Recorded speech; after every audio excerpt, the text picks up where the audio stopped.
O livro de Atos. No primeiro vídeo, assistimos Lucas iniciar o livro mostrando-nos como Jesus ressuscitado foi exaltado como o Rei do mundo. Ele prometeu enviar o Espírito Santo como sua própria presença pessoal para capacitar seus seguidores a sair pelo mundo e testemunharem sobre as boas novas do seu reino até o dia da sua volta. E assim começou o movimento em Jerusalém, quando o Espírito veio e formou seguidores de Jesus no novo templo prometido pelos profetas nas Escrituras. Entretanto, isso gerou conflito com os líderes de Jerusalém e levou à perseguição dos cristãos. Contudo, o Espírito transformou isso em algo bom. Na verdade, tornou-se o meio pelo qual as comunidades de Jesus, originalmente judaicas, foram expulsas de Jerusalém para se tornarem um movimento internacional multiétnico. E a primeira igreja desse movimento diversificado de Jesus existia em Antioquia, a maior cidade daquela região do Império. Então, terminamos a história do primeiro vídeo com Barnabé e Paulo servindo na igreja de Antioquia. E o Espírito conduz a igreja a enviá-los em uma jornada missionária, o que começa uma nova seção do livro. As histórias sobre Paulo e os seus colegas de trabalho viajando para cidades diferentes em todo o Império Romano,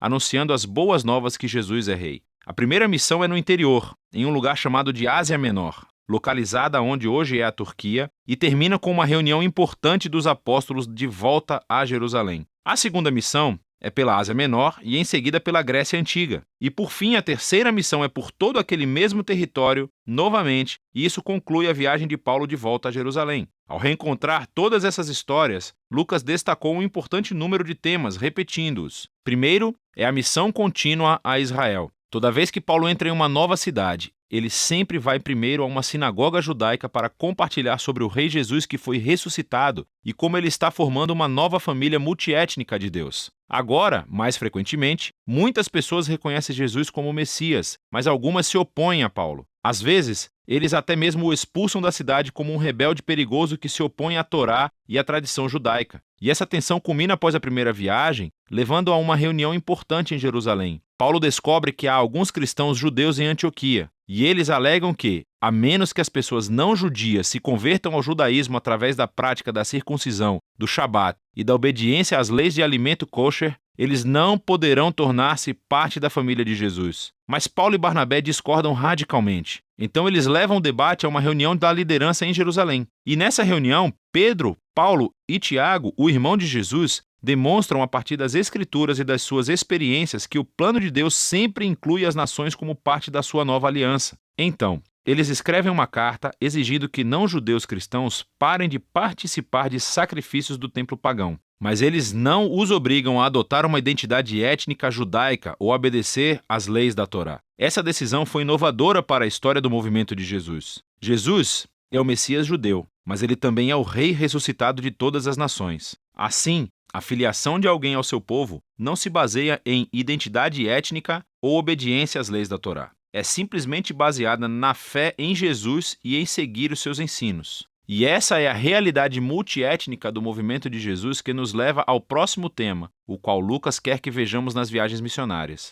Ou seja, o choque de culturas entre os primeiros cristãos e o mundo grego e romano. Lucas registra vários confrontos em Filipos, Atenas e Éfeso. Paulo vai e anuncia Jesus como a revelação do único Deus verdadeiro e como o Rei do mundo, aquele que expõe todos os outros deuses e ídolos como impotentes e inúteis. E a sua mensagem é consideravelmente vista como subversiva ao modo de vida romano e ele é acusado de ser um revolucionário social perigoso. Essas histórias mostram como as comunidades monoteístas e multiétnicas de Jesus não se encaixavam em qualquer caixa cultural conhecida pelo povo romano. O mundo antigo nunca tinha visto nada como eles. E os cristãos estavam levantando mais do que apenas suspeitas. Outro tema que se repete é como Paulo e os cristãos são constantemente acusados de rebelião, até mesmo de traição contra César, o imperador romano. O povo ouviu Paulo corretamente. Ele anunciava que havia um novo rei, Jesus. E o povo também viu corretamente que o modo de vida cristão era um desafio para muitos valores culturais romanos. Mas toda vez que Paulo é preso e interrogado diante dos oficiais romanos, eles não veem qualquer ameaça e o libertam.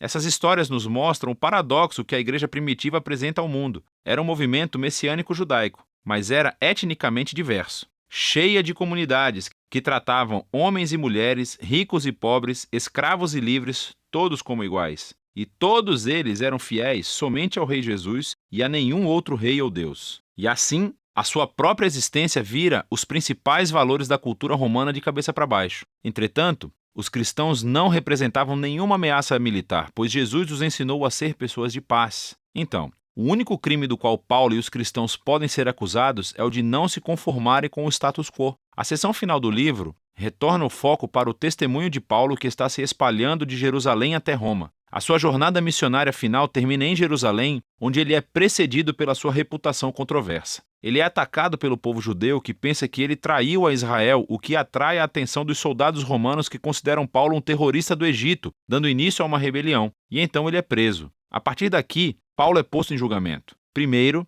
diante dos líderes judeus do Sinédrio em Jerusalém. Em seguida, diante de uma série de líderes romanos em Cesareia. Há o governador Félix, que passa Paulo para o próximo governador Festo, que eventualmente traz Paulo diante do rei Agripa. Ele acaba por ficar na prisão durante muitos anos, embora em cada julgamento as acusações feitas contra ele nunca serem convincentes. Porque tudo o que ele está fazendo é anunciar que a sua esperança na ressurreição se cumpriu no rei Jesus. E isso dificilmente é um crime. Mas, nesse ponto, a máquina legal romana não pode simplesmente ignorá-lo e assim, Paulo acaba pedindo recurso para o tribunal mais importante de Roma. Agora, seria fácil pensar que todo esse tempo de prisão estava sendo um contratempo para Paulo, porque a sua vontade era de estar na estrada, iniciando novas comunidades de Jesus. Mas o Espírito orquestra tudo nesse livro.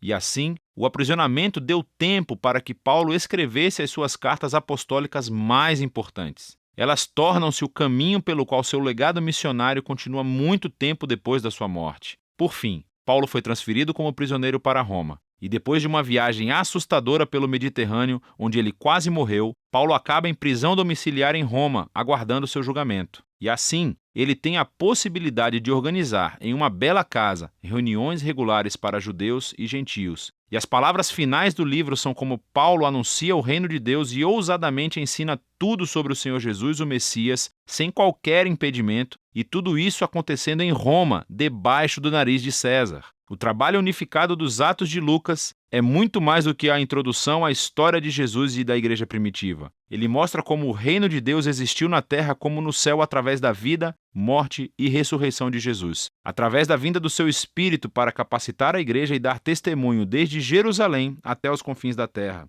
E como Lucas contou a história, ele nos deu exemplos do que é a fidelidade ao Rei Jesus. Exemplos em como compartilhar as boas novas do Rei Jesus que foi ressuscitado com palavras e ações. Significa formar diversas comunidades de Jesus, onde todo e qualquer tipo de pessoas se reúnem, onde são tratadas com igualdade, onde são fiéis ao Rei Jesus e vivem os seus ensinos. E tudo isso é feito confiando no poder e na orientação do Espírito para liderar o caminho a ser seguido. E é disso que trata o livro de Atos.